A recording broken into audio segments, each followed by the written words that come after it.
One night recently, I was up late, dreaming of going sailing in the tropical islands of the Philippines and Indonesia in Southeast Asia. It's something I was being prevented from doing by a recent accident, and as a result, my dream of sailing seemed to be the only thing disappearing in the distance over an ocean.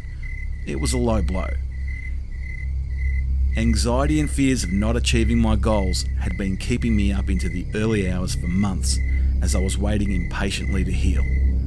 I found myself night after night, sitting at my computer at 3 a.m, looking for ways to distract myself from mounting frustration, until I'd eventually fall asleep at the keyboard, then drag myself off to bed. Some nights I was actually having a dream that I'd bought a yacht, but it lost its anchor, and all I could do was watch helplessly from the shore as it drifted away.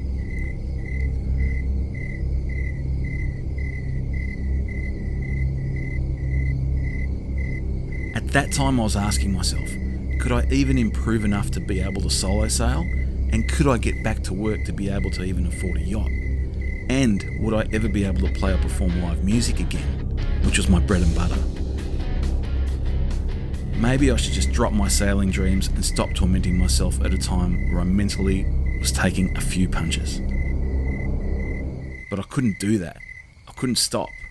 I felt like this sailing dream was all I had left, and I was never one to back out of a challenge, even if my head and neck were at times making me feel like passing out just from walking around. And so, sitting up late at night, scrolling and dreaming on cruising pages and forums was for now all I had to try and move forward. I tried to use my time constructively on these pages and started making lists and saving pictures of places I would eventually sail. A kind of personal cruising guide on how to get there, what to see, and more importantly, what to look out for. Late on one of these nights, I was scrolling through pictures of voyages through those beautiful tropical Southeast Asian islands and living vicariously through the people that posted them. I scrolled upon an ad in an unlikely place. A sailboat was for sale in Malaysia. I read the ad, which really didn't say much. Anyone looking for a big restoration or new project? Bavaria 40 Oceanus is looking for a new home. Lying in Port Dickson, an owner is willing to part with where is as is. Hull is sound, teak decking leaks. The boat looked a bit neglected, but complete. It looked like a decent cleanup would really make a difference.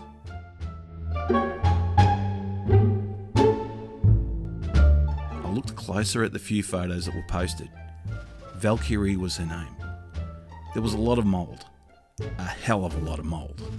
Some of the timbers would have to be replaced, but I could do that. I was handy.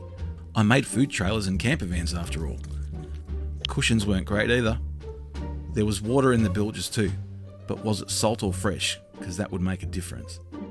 And oh geez, the nav station looked like it needed to be taken out and burnt. Twice! It had my attention, so I asked for more photos. The man who'd posted the ad obliged and sent me a few more photos and some more info.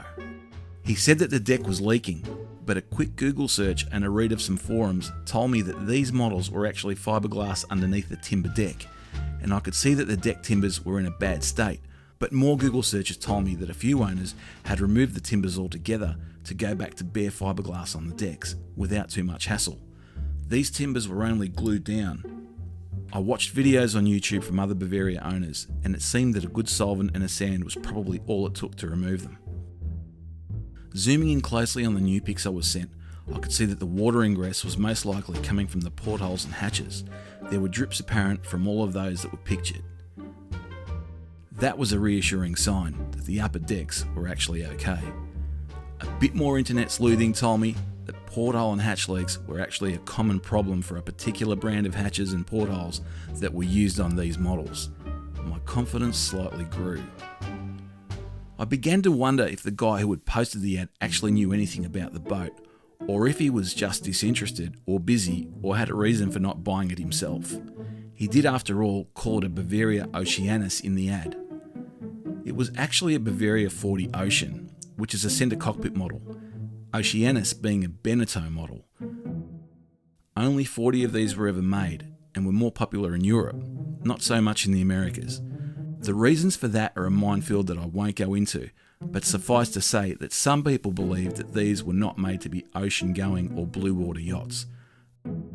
I had seen the other side of these negative arguments and had learnt that the method and materials for hull layups at the Bavaria factory and the interior fit-outs and timbers were in most cases some of the best of all production yachts, and I looked for and found numerous videos and articles on them, some even going so far as to call Bavaria the Mercedes-Benz of yachts. The huge aft stateroom and protection offered by a centre cockpit made it a very comfortable and safe yacht for a solo sailor or couple. On a side note, I'd be very interested to hear people's opinions of Bavarias as ocean-going blue water yachts in the comments. I'm still learning after all. No matter what, this was a 40-foot production yacht from 2001, and with that centre cockpit, it was perfect for a solo sailor who was probably going to need protection. I decided I needed to know more, but first, what price were they asking for the boat? I called the guy. It turned out that he was a local surveyor who was just volunteering to help a lady sell the boat. When I inquired about the price, he replied, "She just wants it gone. The man that owned it died a little while ago. She knows nothing about boats, so I'm trying to help her. But the marine costs are adding up. Pay the marina fees and it's probably yours." I was sad that someone had died and was curious and wanted to ask more questions. I asked to be put in touch with the lady and the surveyor agreed to pass on my details. Before I heard from the lady though, I called the marina. I found out that the unpaid marina fees were $9,000. I was in a bit of disbelief. $9,000 is very cheap for a post-2000 40-foot production yacht, but I also looked at the marina rates online. I calculated that the boat must have been sitting unattended for around 2.5 years. Ouch! That is never good for a boat, but I could also get lucky here. In any case, I needed to act quick. I needed to find out as much as I could as soon as I could. I had a good open dialogue with the seller, but I noticed that other people were starting to reply to the post with sight unseen offers of much more than $9,000, and it was making me nervous. After all, this boat could be the affordable answer to my yacht problem. Could I get it all together and get a deal done in time from Australia? A day later I heard from the lady. A bright and seemingly happy voice greeted me over the phone, and as luck would have it, she was educated in Australia, so her English was near perfect. I could hear her two young children interrupting the phone call in the background. They sounded around 8 to 10 years old. She confirmed that Valkyrie did indeed belong to her ex, who had passed away. He was from Sweden, and his name was Henrik. There was a weight to her otherwise jovial tone, but overall, I thought that her voice belied her situation. She had 2 small children now to take care of though, and obviously had to get on with it. I also understood why she needed to sell the yacht. Court proceedings to appoint administrators of Henrik's estate had also taken time, all of the while adding to the amount of time Valkyrie had sat unattended, accumulating marina fees. I felt sad for Shafi and even more for Henrik. He was apparently quite young and had young kids. He had purchased the boat in the USA and sailed it himself, halfway around the world back to Malaysia. I had a mental vision of him taking his children for a sail. This must have been his dream.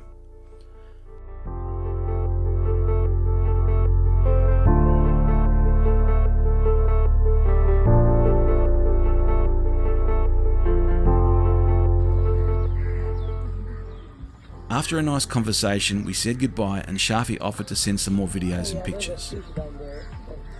The next day the pictures and video arrived as promised. What I learned from those seemed to confirm what I suspected. It looked like a bit of work was needed, but most of it was aesthetic. So cool! Yeah, you like birds? Everything that you could want on a yacht seemed to be there, including 2 onboard air conditioners, 3 solar panels, a life raft, a good barbecue, and many extras like scuba gear and a 15 horsepower Mercury outboard for a tender or dinghy. Alright. Well, say your goodbyes. We're gonna try to sell it. Yes. You have to find a buyer.